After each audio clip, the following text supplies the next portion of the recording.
통해서 마가복음에 주신 종말론에 대한 말씀을 계속해서 함께 묵상해 나가도록 하겠습니다. 영국의 시인 가운데 윌리엄 블레이크라고 하는 분이 계신데, 그분이 유모의 노래라고 하는 제목으로 지은 시가 있습니다. 근데 그 시의 의미가 아주 굉장히 종말론적인 의미를 담고 있습니다. 이러한 내용의 시인데 여러분 한번 들어보시죠. 아이들의 목소리가 푸른 풀밭에서 들리고 아이들의 웃음소리가 언덕에서 들려올 때 내 마음은 내 가슴 속에서 평안하고 모든 것은 평온하다. 그러니 내 아이들아 집으로 오라. 해지는 밤 이슬은 내리고 있으니 너의 봄과 날은 놀이에서 허비되고 너의 겨울과 밤은 변장되고 있구나 하는 크게 두 연으로 된 시입니다. 이 시에서 아이들을 염려하는 부모의 마음, 유모의 마음이 표현되어 있는데, 전연과 후연이 대비가 되면서 부모의 마음과 아이들의 마음이 대비되고 있습니다. 여기서 말하는 부모는 성숙하다라는 의미로도 바꿀 수 있을 것 같아요. 아이들은 미숙한 것의 상징이 이 시에서 표현되어지고 있습니다. 부모가 성숙하다고 할 때 오늘 이 시에서 보면 성숙한 것의 기준이 무엇이겠습니까? 시기를 분별할 수 있는 것이 성숙한 것이죠. 징조를 보고 이 징조가 무엇을 예측하게 하는지 그것을 알 수 있는 것이 성숙한 것이다. 어떤 징후를 보고 이제 뒤따라서 어떤 일이 있게 될 것인지를 깨닫는 것, 아는 것이 성숙하다라는 것이죠. 그래서 지금은 모든 것이 평온해 보이는데 해가 지기 시작하는 것을 보면서 유모의 마음이 바빠지기 시작합니다. 그 풀밭에 뛰어놀고 있는 아이들을 보니까 아이들이 온통 자신들의 봄날과 자신들이 하는 놀이의 마음을 다 빼앗겨 버리고 있는 거예요. 해가 지고 있는 것을 보지 못하고 자기의 젊은 날을 놀이에 다 허비하고 있는 것을 보고 부모의 마음이 안타까워지기 시작합니다. 얘들아, 해가 지고 이슬이 내리고 있으니 빨리 집으로 돌아오라. 아이들이 그 목소리에 귀를 기울이지 않아요. 그러니까 오늘 이 시에 나오는 유모가 한 번 더 얘기를 합니다. 부모의 마음으로. 얘들아, 이제 곧 겨울과 밤이 자기 변장한 얼굴을 드러내고 너희들에게 나타날 것이니 빨리 집으로 돌아오라. 그 시 내용이 얼마나 그 종말론적인지 모르겠어요. 우리가 살아가는 이 세상에 해가 지고 이슬이 내리고 점점 마지막으로 치달아 올라갈 때 이 땅에 있는 사람들이 어떻게 살아가고 있습니까? 그 징조를 보지 못하고 그 징후를 느끼지 못하고 온통 자기에게 주어진 시간과 젊은 시절을 세상 놀이에 다 빼앗겨 버리고 사는 거예요. 내 인생에 절대 밤은 찾아오지 않는다 하는 생각으로. 그럴 때 이 세상 역사를 주관하시는 절대자의 눈으로 볼 때 그 모습이 얼마나 미숙하고 안타깝게 보이겠습니까? 얘들아, 이제 이슬이 내리고 밤이 내리는데 빨리 집으로 돌아오라. 귀를 기울이지 않는 거예요. 그러니까 절대자께서 또 한 번 얘기를 합니다. 이제 곧 세상이 본성을 드러내고 그 변장한 얼굴을 드러내고 너희들을 삼킬 때가 있으니까 빨리 돌아오라. 빨리 돌아오라. 성숙하다라는 것은 그 시기와 징조와 징후를 보고 아버지의 집으로 돌아가는 사람이 성숙한 사람이죠. 미숙하다는 것은 무엇입니까? 그 징조와 징후를 보지 못하고 깨닫지도 못하고 자기 시간을 세상 놀이에 자기 좋아하는 것에 다 빼앗기고 마침내 어둠 속에 묻혀버리는 그러한 삶을 살아가는 사람이 미숙한 것 아니겠습니까? 종말론적인 관점에서 또 성경적인 관점에서 볼 때 성숙과 미숙이라는 것은 이 때를 분별하고 징조를 깨닫는 것 아니겠는가, 그런 생각을 해보게 됩니다. 여러분, 오늘 본문 32절에 보니까요, 이렇게 말씀을 우리에게 전해주고 계십니다. 그러나 그 날과 그 때는 아무도 모르나니 하늘에 있는 천사들도 아들도 모르고 아버지만 아시느니라. 예수님께서 제자들에게 종말에 관한 말씀을 하시면서 이 종말에 대한 절대 주권은 하나님께 있다는 거예요. 나도 모르고 세상도 모르고 천사도 모르고 이 종말의 때가 언제 오는지는 아무도 모르고 아버지만 아신다. 아버지만 아신다는 거예요. 종말에 대한 절대 주권이 하나님께 있다라는 것을 지금 이 성경이 강조를 하고 있어요. 이 강조에서 우리가 느낄 수 있는 것이 있는데, 그게 뭐냐면 하나님은 종말을 늦출 수도 있으시고 그 종말을 빨리 오게도 하실 수 있는 분이라는 거예요. 하나님이 종말의 때를 지연시키는 데에도 하나님의 뭔가 계획과 섭리가 담겨 있고, 종말의 때를 빨리 오게 하는 것에도 하나님의 계획과 뜻과 섭리가 있다는 거예요. 종말의 모든 것의 절대 주권이 하나님께 있다는 것을 말씀하면서 그 종말의 시간이 늦추어지든 빨리 오든 거기엔 하나님의 뜻이 담겨 있다. 그것을 말씀하면서 오늘 성경이 우리에게 궁극적으로 강조하고 있는 것이 무엇입니까? 이 종말의 때를 세상에 작정하신 하나님 아버지의 마음을 읽어야 된다는 거예요. 종말의 때가 언제 올 것이냐, 그것이 아니라 왜 하나님은 이 역사의 종말을 정하셨을까? 왜 하나님은 우리가 사는 세상에 종말의 역사를, 시간을 정해놓고 하나님의 계획 속에서 그것을 이끌어 가시는지 아버지의 마음을 우리가 배우고 알아야 된다는 거예요. 그 종말론의 가장 중요한 주제는 종말의 때가 언제 오느냐, 시간을 결정하는 것도 아니에요. 오늘 성경에서 징조와 징후들을 얘기하고 있지만 종말론적인 징후가 뭐냐, 그거를 밝히는 것도 아니에요. 성경이 말하고 있는 종말에 관한 가장 중요한 주제는 뭐냐면 그 종말을 결정하신 역사의 주인 되시고 우리 인생의 주인 되시는 아버지의 마음이 무엇이냐, 이 종말에 담겨있는 아버지의 마음이 무엇인지 그것을 우리가 배우고 알아야 된다는 거예요. 이걸 아는 사람이 지혜로운 사람이고 성숙한 사람이고, 이거를 모르면 아무리 세상적으로 많은 것을 소유하고 세상에 있는 사람들이 부러워할 만한 사람이라 하더라도 이거를 모르면 결국 하나님이 보실 때에는 가장 어리석고 미숙한 사람이 된다는 거예요. 그래서 오늘은 오늘 말씀을 중심으로 해서 하나님께서 종말론적인 이 사건과 종말을 결정하신 그게 담겨있는 아버지의 뜻이 무엇인가, 아버지의 생각이 무엇인지 함께 살펴보고 아버지의 마음을 알아 이 종말론적 시대를 가장 지혜롭고 성숙된 자세로 살아갈 수 있는 우리 모두가 되기를 간절히 바랍니다. 첫 번째로 종말을 결정하신 하나님의 생각, 하나님의 계획은 무엇이 영원한 것이며 참된 진리인지를 드러내기 위해서 종말론을 결정하신 것이죠.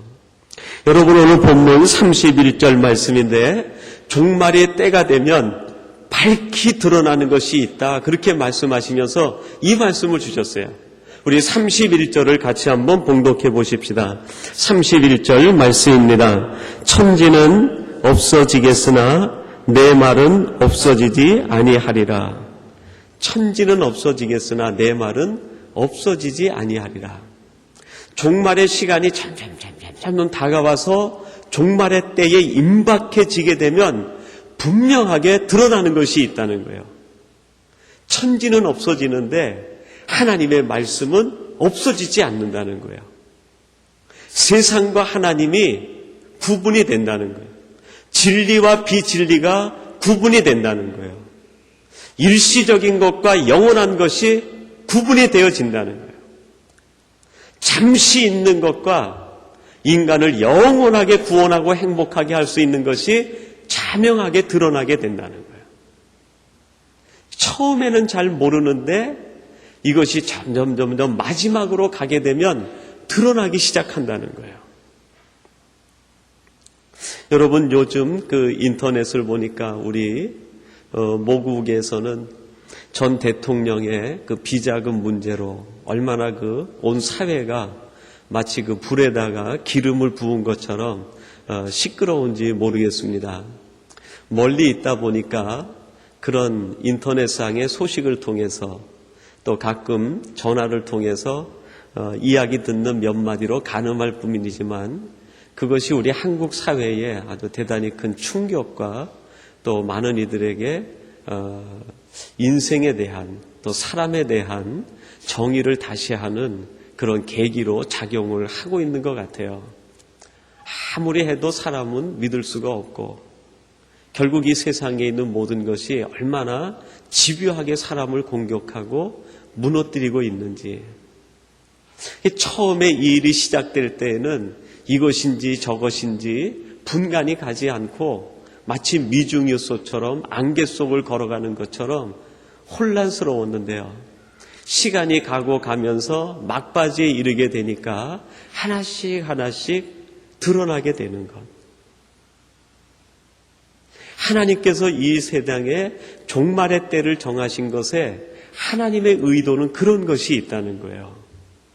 진리와 비진리, 참된 것과 아닌 것, 영원한 것과 일시적인 것, 그것들이 구분되어지고 극명하게 보여지게 된다는 것이죠. 그러면서 24절, 25절에 보니까 천지는 없어진다 그러면서 그때 없어지게 되는 것들을 얘기합니다. 해가 어두워지며 달이 빛을 내지 않고 별들이 하늘에서 떨어지며 권능들이 흔들리리라 그랬어요. 해와 달과 별과 권능들이 다 그 힘을 잃고 떨어지고 만다는 거예요. 이 해, 달, 별, 권능들은 하나하나가 그 당시 사람들에게 있어서 절대적인 것들이었습니다. 그들이 가지고 있는 세계관과 그들이 가지고 있는 우주관에서 세상 모든 것은 변해도 해와 달과 별과 이 땅에서 있는 권능들은 변하지 않는다는 거예요. 이것은 영원하다라고 생각했던 것들, 그 당시 세계관에 있는 사람들에게는 부정할 수 없는 절대적인 가치와 능력을 가지고 있었던 것들이 해와 달과 별과 권능들이었어요. 그것이 얼마나 절대적이었는지 당시 로마 사람들은 그 모든 것에다가 신이라는 이름을 붙여버렸어요. 해도 신이고 달도 신이고 별들마다 전부 신의 이름을 가지고 있는 거예요. 저것들은 변하지 않는다. 떨어지지 않는다. 저것은 영원하다라는 거예요. 그런데 우리 주님 말씀하시기를 그것들이 다 떨어질 때가 있다는 거예요. 그 당시 세계관으로 볼 때, 우주관으로 볼 때 최고의 가치, 절대적인 자리에 있는 것도 역시 세상적인 것이면은 그것이 떨어질 때가 있다는 거예요. 여러분, 오늘날 이 시대를 살아가고 있는 사람들에게도 이 시대 세계관에서 절대적으로 여기는 것들이 있지 않습니까? 엘빈 토플러가 얘기했듯이 권력은 절대적이다. 정보나 지식은 절대적이다. 돈은 절대적이다. 그것이 절대적이기 때문에 그것을 갖기만 하면 세계를 지배하게 된다는 거예요. 세계를 정복하는 사람이 된다는 거예요. 신이라고 얘기는 안 했을 뿐이지 절대적인 권력을 부여하고 신적 가치를 부여한 것 아니겠어요. 그러나 그것도 세계관이 바뀌면, 우주관이 바뀌면 그것도 다 떨어지고 만다는 거예요. 여러분, 지금까지 지내오면서 얼마나 많은 세계관이 변해왔습니까? 얼마나 많은 우주관이 변해왔습니까? 얼마나 많은 세상에 대한 가치관념이 변해왔습니까? 그럴 때마다 최고의 가치에 있던 것들이 저 땅바닥에 떨어진 것들이 얼마나 많이 있어요. 그 모든 것들은 다 떨어지지만 시대가 변해도, 우주관이 변해도, 세상관이 변해도 변하지 않는 것이 있다는 거예요. 그게 뭡니까? 바로 하나님의 말씀, 예수 그리스도. 하나님은 변하지 않으신다는 거예요. 평상시에는 모르는데 종말의 때가 다가오면 드러나게 된다는 거예요. 한 세계관이 끝날 때쯤 되면 최고의 가치 있는 것이 무엇인지 드러나게 된다는 거예요. 또 한 세계관에 끝나게 될 때 드러나게 되고, 또 한 세계관이 끝나게 될 때 그런 것들이 분간이 되어진다는 거예요. 하나님께서 우리에게 주신 것 가운데 가장 가치 있는 것이 무엇인지 그것을 알게 하시기 위해서 우리에게 종말의 때를 주셨다는 것이죠. 그 러시아에 한 번은 그 교회 헌당식 때문에 교회의 장로님 몇 분 하고요, 권사님, 집사님들 그렇게 해가지고 한 10여 명이 헌당 요원이 돼서 러시아를 방문했던 적이 있습니다. 헌당식을 마치고 선교지를 둘러본 다음에 그 붉은 광장이 있는 크레물린 궁 옆에 당시로서는 뭐 최고 좋은 호텔이라고 그러더라고요. 코스모스 호텔이라고 그러는데요. 거기를 이제 그 가이드 해주시는 전도사님이 예약을 해주셔서 거기에서 이틀을 자고 한국으로 돌아오게 되었습니다. 그래서 이제 선교지에 있다가 그 모스크바 중심으로 나오니까 다른 세상에 온 것 같더라고요. 그리고 하루 오전에 일과를 보내고 저녁에 이제 그 코스모스 호텔에 들어갔는데 저희 그 일행 중에 그 옛날 가구들, 고가구를 너무너무 좋아하는 권사님이 계셨어요. 근데 이 권사님이 그 호텔에 들어가시자마자 입을 다물지를 못하시는 거예요. 그 호텔에 진열되어 있는 가구들, 등들 이런 것들이 최소한 100년이 다 넘은 것들이에요. 그리고 아주 VIP 룸 같은 데에는 옛날에 왕이 쓰던 그 가구들 중에 일부가 거기에 배치되어 있어가지고 국제적인 손님들이 오면 이제 그 VIP실에 묵기도 하고 그래요. 저희들이 묵었던 방은 그렇게 좋은 방은 아닌데요. 저희들이 들어간 방에 있는 응접실 의자, 또 뭐 침대 이런 것들이 거의 100년이 다 넘어간 거예요. 그러니까 이 권사님이 그 가구를 보면서 입을 다물지를 못하시는 거예요. 얼마나 좋아하시는지. 거기서 하루 저녁 자고 그 다음날 만났는데 그 권사님이 너무 행복하다는 거예요. 이제 두 번째 날 저녁이 돼서 그 권사님 방에 전부 모였어요. 선교 일행이 모여가지고 그동안 있었던 선교지에서 일정과 피드백을 같이 나누고 하나님 앞에 중보하면서 또 선교지를 위해 기도하고 이제 마지막 정리를 하고 광고를 했습니다. 내일 아침 저희가 비행기를 타려면 7시에는 로비에서 모여야 됩니다. 근데 그렇게 각자 얘기하면서 소감을 한번 얘기하세요. 그랬더니 한 분 돌아가면서 얘기하는데 그 권사님 차례가 됐어요.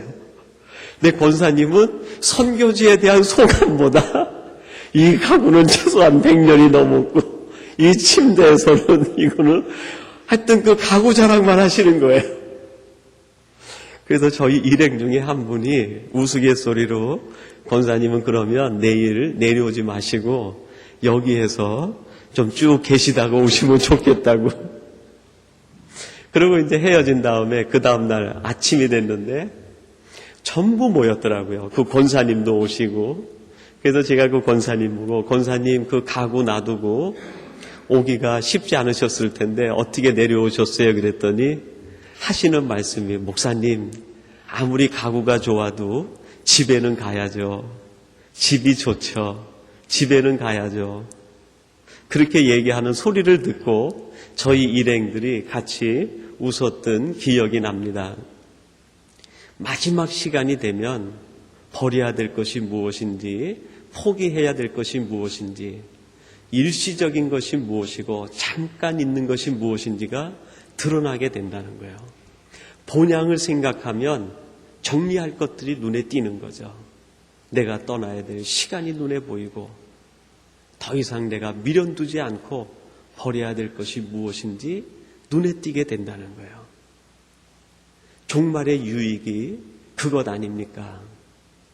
우리들이 종말론적 의식으로 종말론적 삶을 살아가게 되면 시기를 알게 되고 버려야 될 것 알게 되고 때를 알게 되고 정리할 것들이 눈에 띄게 된다는 거예요. 종말을 주신 아버지의 마음이 거기에 있는 것이죠. 너희들은 세상에 영원히 있을 사람이 아니다. 종말이 있다. 그거를 생각하고 오늘을 살아가라는 거예요. 두 번째로 우리에게 종말을 주신 까닭이 무엇입니까? 택하신 자들을 끝까지 지키고 모으시는 하나님에 대해서 알려주시기 위해서입니다. 여러분 27절 말씀인데 우리 같이 한번 봉독해 보십시다. 27절 말씀입니다. 또 그때에 저가 천사들을 보내어 하늘 끝까지 사방에서 모으리라. 아멘. 그때가 되면 하나님께서 천사들을 보내서 자기 택하신 자들을 하늘 끝에서부터 땅 끝까지 전부 불러 모으시겠다는 거예요. 그때가 되면 아버지 하나님이 택하신 자들을 다 불러 모으시겠다. 여러분 지금 이 27절에 나와 있는 땅 끝까지 가 있는 사람들이 도대체 왜 땅 끝까지 갔을까요? 왜 땅 끝까지 갔을까요? 지금 우리가 살고 있는 우주관으로 이 말씀을 이해하면 온 세계 열방에 민족이 있고 그 민족에 복음이 들어가서 그 복음을 믿은 믿음의 사람들이 있으니까 세계 땅끝까지 크리스찬들이 있겠지라고 오늘의 관점에서 이해하면 이 본문은 이해가 되지 않는 거죠. 땅끝까지 가 있는 이 사람들은 당시 주후 1세기경의 사고에 의해서 간 사람들이에요. 이 사람들이 도대체 왜 땅끝까지 갔습니까? 왜 그 먼 열방 끝까지 간 이유가 도대체 뭐예요? 그래요, 예수님께서 승천하시면서 내가 이제 하늘에 처소를 예비하고 다시 내려올 텐데 그때가 되면 세상이 끝이다. 종말이 온다. 그때가 오기 전에 너희들은 내가 너희들에게 가르쳐 분부한 모든 것을 가슴에 품고 땅끝까지 이르러 내 증인이 되어라. 우리 주님께서 승천하시면서 그들에게 위임 명령을 주셨는데 땅끝까지 가서 복음을 전하라는 거예요. 그 말씀을 붙들고 그 시대 속에서 땅끝까지 간 사람들이에요. 그 시대에 저 땅끝까지 간 사람들. 지리적인 의미에서도 땅끝이지만 이 땅끝이 가지고 있는 상황적인 의미가 무엇입니까? 인간의 마지막 낭떠러지 같은 선에 서 있는 사람들을 의미하는 거예요.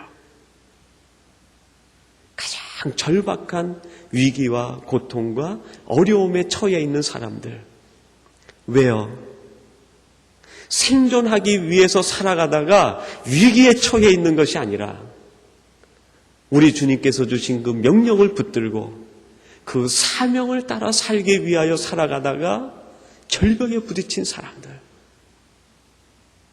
주님이 주신 그 은사대로 살아가기 위해서 삶을 살아가다가 고난과 역경을 만난 사람들, 하나님에 대한 사랑으로 살아가다가 오직 하나님에 대한 사랑 열정 하나로 살아가다가 견딜 수 없는 한계에 부딪힌 사람들, 그 사람들을 의미하는 거예요.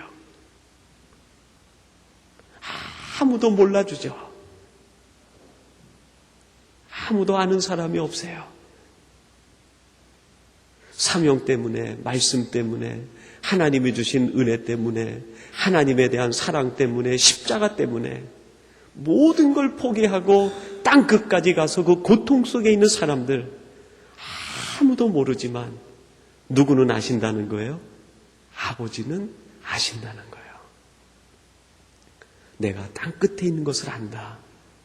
그래서 아버지께서 천사들을 보내서 그들에게 보내시는 거예요. 종말론이 주는 의미가 무엇입니까? 오늘 믿음의 사람들이 하나님에 대한 사랑, 하나님이 주신 호명, 내게 주신 은사 때문에 견딜 수 없는 열정으로 땅끝과 같은 고통의 현장에 있을 때 하나님이 찾아오셔서 반드시 그를 건져내시고 지켜주신다는 거예요. 내가 볼 때는 종말이지만 하나님이 볼 때는 구원의 시작이 된다는 거예요. 내 인생이 끝나는 것 같지만, 여기에서 내 인생이 완전히 절단나는 것 같지만, 내 인생이 종말인 것 같지만, 바로 그때에, 종말의 때에 하나님이 천군 천사를 보내서 그 사람들을 건져주신다는 거예요. 여러분, 역사가 끝나는 것만이 종말입니까? 아니죠. 우리의 삶이 끝나는 것도 종말이에요. 사명 때문에 우리의 삶이 극한 상황에 처해 있을 때 아무도 모르지만 하나님은 찾아오셔서 건져주신다는 거예요. 얼마나 종말론의 위로가 강합니까? 여러분, 창세기 후반부에 보면은요, 요셉이라는 인물이 나옵니다. 그 요셉이 하나님께서 주신 꿈을 쫓아서 그 애굽 땅에서 순수와 성실과 하나님에 대한 사랑 하나로 살아갈 때 요셉은 어떻게 됩니까? 점점 바닥으로 내려가는 거예요. 마침내 깊은 감옥에 갇혀 있을 때 아버지 야곱도 요셉을 잊어버렸어요. 내 아들이 죽었다 생각해버린 거예요. 요셉을 팔아 넘긴 형들도 요셉의 존재 자체를 잃어버린 거예요. 요셉으로부터 그 감옥에서 도움을 받은 사람들도, 은혜를 입은 사람도 요셉을 완전히 잊어버렸어요. 여러분, 사람들은 잊어버려요. 사람들은 잊어버려요. 그런데 그 깊은 감옥 속에 잊지 않고 찾아가시는 분이 계셨어요. 누굽니까? 하나님께서 그 요셉을 찾아가세요. 성경은 이렇게 기록합니다. 이에 요셉의 주인이 그를 잡아 옥에 넣으니 그 옥은 왕의 제수를 가두는 곳이었더라. 요셉이 옥에 갇혔으나 여호와께서 요셉과 함께 하시고 그에게 인자를 더하사 전옥에게 은혜를 받게 하시며 그랬습니다. 아버지도 요셉을 잃어버리고 형들도 요셉을 팔아버리고 생각에서 지어버리고 그 감옥 속에서 은혜를 입은 사람들도 요셉을 다 잊어버렸지만 하나님은 요셉을 잊지 않고 함께 그 속에 계시는 거예요. 여러분, 이것이 종말론적인 축복 아니겠습니까? 좋은 생각이라고 하는 그 기독교인들이 보는 신앙 잡지가 있는데 거기에 한 분의 간증이 실려져 있었습니다. 이분은 한때 사업을 경영하다가 사업이 어려워져서 자살을 기도하게 됩니다. 아무도 없는 빈집에서 홀로 이제 스스로 자신의 목숨을 끊기 위해서 밧줄을 준비하고 그렇게 자살을 준비하는데 그 거실로 창문으로부터 해가지고 한 줄기 빛이 쫙 들어오는 거예요. 근데 그 빛이 들어오는 빛을 따라가지고 거실에 있던 먼지들이 그 빛을 쫓아서 쫙 빛나는 걸 봅니다.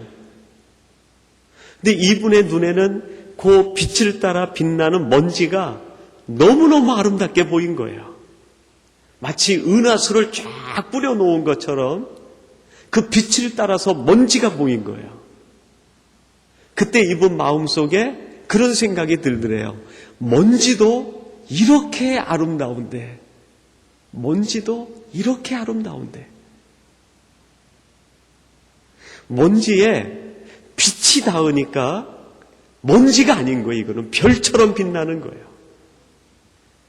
평소에는 느끼지 못했던 먼지가 이렇게 아름다운가, 그거를 보게 된 거예요. 그러면서 이분이 마음에 느끼기를 먼지 같은 내게도 하나님의 은혜의 빛이 닿기만 하면 나는 은하수 같은 사람이 되겠구나, 빛과 같은 사람이 되겠구나. 그리고 마음을 고쳐먹은 거예요. 그리고 다시 사업을 시작하고 어렵고 힘든 시절이었지만은 빚을 갚고 지금은 사업가가 돼가지고 그때 있었던 경험을 간증으로 거기에 실은 거예요. 먼지 같은 존재도 빛이 닿으면 그 먼지가 별처럼 빛나는데, 여러분 하물며 사명 때문에, 하나님에 대한 사랑 때문에 극한 상황에 가 있는 하나님의 사람을 하나님이 어찌 잊겠어요? 먼지 하나까지도 찾아오시는 빛인데, 하나님에 대한 사랑 때문에, 우리에게 주신 사명 때문에 땅 끝까지 가서 있는데 어찌 하나님이 찾아오지 않으시겠어요? 매일 찾아오시는 거죠.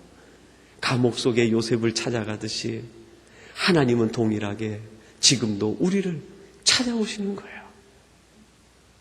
종말론적인 의미가 담겨 있어요.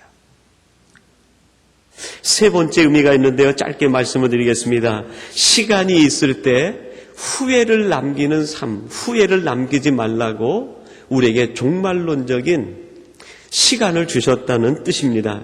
여러분 34절, 35절에 보니까 이렇게 말씀합니다. 가령 사람이 집을 떠나 타국으로 갈 때에 그 종들에게 권한을 주어 각각 사물을 맡기며 문지기에게 깨어있으라 명함과 같으니 그러므로 깨어있으라 집주인이 언제 올는지 혹 저물 때일는지 밤중에 일는지 다굴 때일는지 새벽에 일는지 너희가 알지 못함이라. 34절, 35절 말씀은 그 종말에 관한 말씀을 하면서 시간에 강조를 두는 것이 아니라 주인이 먼 타국으로 가면서 권한을 주고 일을 맡겼으니까 종말의 때가 오기 전까지 내가 맡은 일에 최선을 다하라는 거예요. 시간의 강조가 있는 것이 아니라 사명의 강조가 있는 거예요. 마지막 때가 언제냐 그것이 아니라 이 때가 되기 전에 너에게 맡긴 권한, 사명, 그것을 다 이루어서 주인이 올 때에 후회 없도록 하라, 그런 의미가 담겨 있어요. 주인이 오실 때 후회가 없도록 하라. 하나님께서 우리에게 종말의 때가 있다라고 말씀하신 것은 우리에게 주신 사명을 잘 감당하여 후회를 남기지 말라는 거예요. 그러니까 지금 우리에게 주어진 시기는 무슨 시기입니까? 후회할 것을 없애는 시기예요. 후회를 남기지 않는 거죠. 어떤 분이 평생을 호스피스로 일을 하면서 그 임종하는 사람들을, 임종을 신앙적으로 돕는 일을 한 사람이 있었습니다. 그분이 자신이 임종을 한 사람들, 또 그분들과 마지막 죽음 직전에 대화를 나눈 것들을 정리를 했는데, 대부분 그 내용들을 정리해 보니까 사람이 마지막 임종할 때 세 가지를 후회하더래요. 첫 번째 후회는 이런 후회를 한다고 합니다. 내가 좀 더 용서할 걸. 내가 좀 더 용서할 걸. 두 번째는 내가 좀 더 베풀 걸. 세 번째는 내가 좀 더 웃으며 살 걸. 즐겁게 살 걸. 이렇게 내 인생이 끝날 줄 알았으면 다 용서하고 갈 걸. 그것이 첫 번째 후회래요. 두 번째는 이렇게 끝날 줄 알았으면 내가 가지고 있는 것 조금 더 베풀 걸. 세 번째 후회는 이렇게 끝날 줄 알았으면 내 인생을 이렇게 더 밝게 웃으면서 즐겁게 기쁘게 살아갈 걸. 왜 그렇게 사람들 관계에서 미워하고 증오하고 시기하고 질투하고 살았는가? 그것이 후회가 되더라는 거예요. 여러분, 하나님께서 우리에게 아직 우리 생명을 걷어가지 않으시고 종말이 있다 말씀하신 것이 얼마나 큰 축복입니까? 왜 축복입니까? 정리할 수 있어서, 용서할 수 있어서, 좀 더 베풀 수 있는 기회를 주셨기 때문에, 그리고 좀 더 웃으며 즐겁게 살 수 있기 때문에. 어떤 분이 그러더라고요. 웃으며 살아도 짧은 시간인데 왜 화를 냅니까? 나이 드신 우리 노 권사님이 신방을 갔더니 처음부터 끝까지 그 말씀이에요. 목사님, 저는 너무 행복해요. 목사님, 저는 너무 좋아요. 저는 너무 행복해요. 권사님, 뭐가 그렇게 행복합니까? 그랬더니 웃으며 살 수 있는 것이 너무 행복하다는 거예요. 누구를 만나든지 너무너무 행복하다는 거예요. 너무나 행복해요. 너무나 행복해요. 연세는 높으신데 제가 볼 때 그 모습 속에서 소녀의 천진함이 들어가 있더라고요. 아름다움이 있어요. 여러분, 이제 우리들에게 얼마 남지 않은 시간, 그 종말의 때가 있음을 바라보면서 이제 우리도 후회를 남기는 일이 없어야 할 것입니다. 사명 때문에 땅끝까지 가 있는 사람은 잊어도 하나님은 잊지 않고 찾아오십니다. 여러분, 하나님께서 우리에게 종말을 주신 까닭은 우리를 심판하시기 위해서 어미하신 하나님을 증거하기 위해서가 아니라 마지막 때가 되면 참된 것이 무엇이고 거짓된 것이 무엇인지 드러나게 하셔서 오직 우리는 참된 것을 쫓아 살아가게 하시기 위해서 종말의 때를 주신 거예요. 이 종말의 때에 아버지의 마음을 알아 살아가시는 복된 성도님들이 되시기를 주님의 이름으로 축원합니다. 하나님 아버지, 감사합니다. 저희들이 종말의 때를 생각하면서 참된 것과 참되지 않은 것을 분별할 수 있는 능력도 허락해 주시옵소서. 오직 우리에게 주신 사명 때문에 오늘도 땅끝까지 와 있는 하나님의 사람들을 기억하시고 저들의 아픔과 고통을 하나님 싸매어 주시고 하나님의 사랑을 덧입혀 주시옵소서. 마지막 순간이 다가올 때에 하나님 저희들 후회를 남기지 않게 주시옵소서. 우리의 삶을 잘 정리할 수 있도록 은혜 위에 은혜를 베풀어 주시옵소서. 예수님의 이름으로 기도하옵나이다. 아멘. 하늘에 계신